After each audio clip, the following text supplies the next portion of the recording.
hustling. Every day I'm hustling.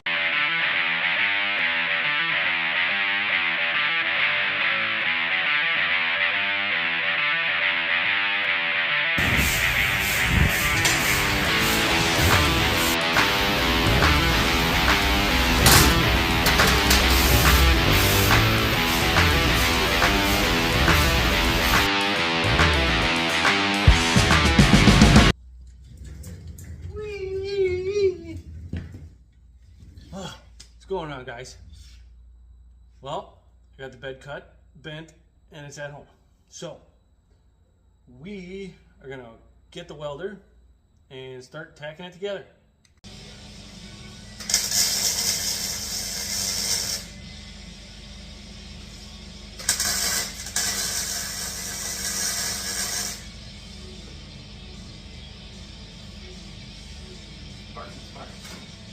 Alright guys, so I kind of made a mistake, and that's okay because that's what happens when we're learning, right? So this right here, this flange that was bent, I should have put to the inside of the bed and then welded on the inside so it would all be hidden. So that was my fault, but what are you gonna do? So it's a learning process. So let's fill all these holes along this side and then we'll do the other side.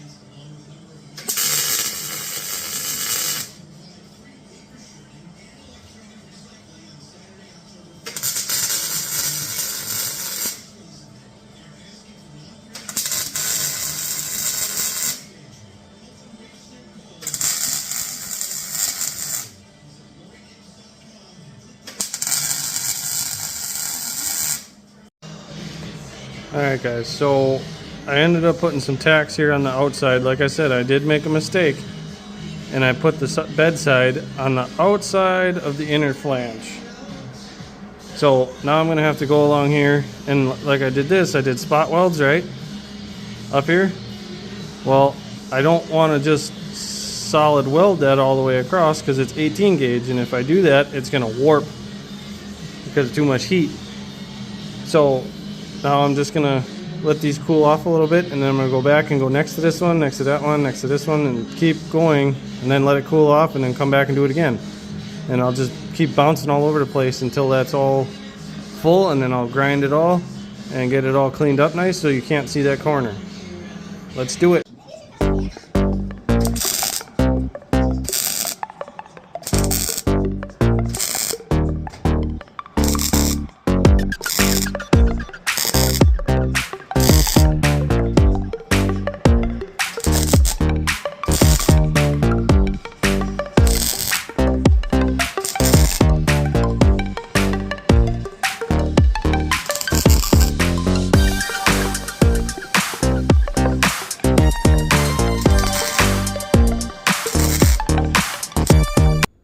Alright guys, so I got the box welded up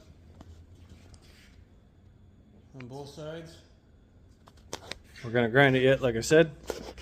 And over here at the back of the frame, I have my 4 pads. 1, 2, 3, 4, right?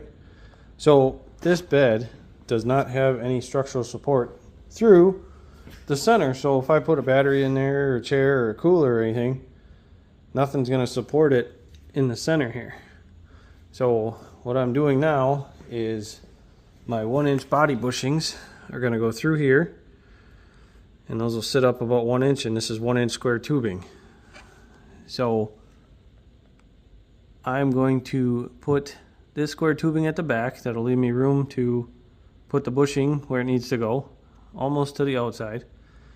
Bolt that down, and then do the same thing to the front. I gotta clean up that edge, that's kind of dirty, but then I will run center supports from on the outside here along the frame rail to that bar, and the same thing on that side. And then I'll run probably about 1/3 from that side to that side and 1/3 from this side out and back to that one, so I have structural support through the center. Let's get it.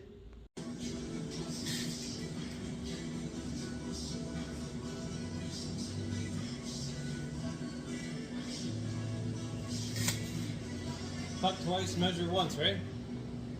No. Alright, I got my 2 pieces cut. Remember what I said. Measure once, cut twice, right? Alright, let's line up the bottom.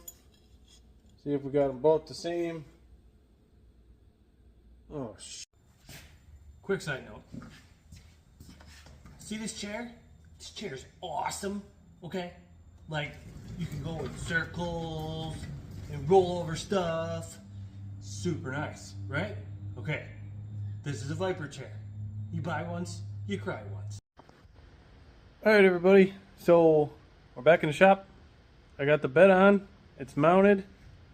We got the hole drilled so that I can put a tube through to the fuel tank so we can fill the gas tank, because it's going to be underneath the bed. So I just have to come off the fuel cell with an extension, and then I'll put a cap on top of that and be easy enough to fill. Got the bed mounts in. I'll show you guys that in a minute. Ran into a few snags though. So I got the car out on Sunday and I did an oil change and spark plugs. Rolled it outside, fired it up, and since it's been sitting so long, I don't know, 4 or 5 years now, the gaskets in the carburetor have dried out. Rochester jet carburetor, and rebuild that, and then I had filled the radiator with water along with the engine block, and the radiator is cracked. And it's brand new. So when you buy Chinese stuff, I guess you get what you pay for. So I got that over at a buddy's house getting fixed, and we'll get that back here in a day or two, and then hopefully get that all put together. Like I stated before, get my finger out of there, I got the bed mounts in on all 4 corners, so that's all mounted up good. I went ahead and put square tubing on the tailgate to stiffen that up, because that was just going to flop in the breeze. I'm hoping I can get some hinges for this thing, and then this will be operational, and then I'll weld some kind of tab here on both sides, and then a chain will come off the side and we can pin it so that way it stays put. So the original plan for the bed of this thing was to have the battery and the fuel cell in the bed, and I had to do some thinking and some fabricating, and I got the fuel cell to sit underneath the bed in between the frame rails, and then I also got the battery to sit right behind the fuel cell. So when I put the battery in there, I'll run the cables down over to the frame and then run those down the side of the frame up to the front, and then tie everything off nice, make it look good, just like I did there with all the rear wiring. Alright guys, one last thing. We are going to have to order more square tubing. I used the rest of it on the back of the tailgate here to stiffen that panel up, because it was going to wobble back and forth in here. So my plan is going to be to run another piece of square tubing up the side here after I set the tailgate in there to get my spacing, and then I'm going to run across the top, the front, and the back, or on that side, and then I'll run another piece down on that side as well so that the tailgate has something to fold up against. I'll drill my tabs on the side here and then run a chain and a hook and hook it in that way. Not quite sure how I want to do that yet, but pretty much the bed is all bolted down, ready to go. I'm going to put that square tubing in, and once that comes in, and then we'll weld her all up and see what it looks like, and then we'll take it off, and then the bed is going to get washed down with Purple Power. Purple Power is a cleaning degreaser. So just take your spray bottle, spray it down with that, let it sit, let it eat that oil that comes on this sheet steel when you get it, and then air dry it real good, so that way when you go to paint you don't get any runs or any water in the paint. So we can see kind of the bed sides here.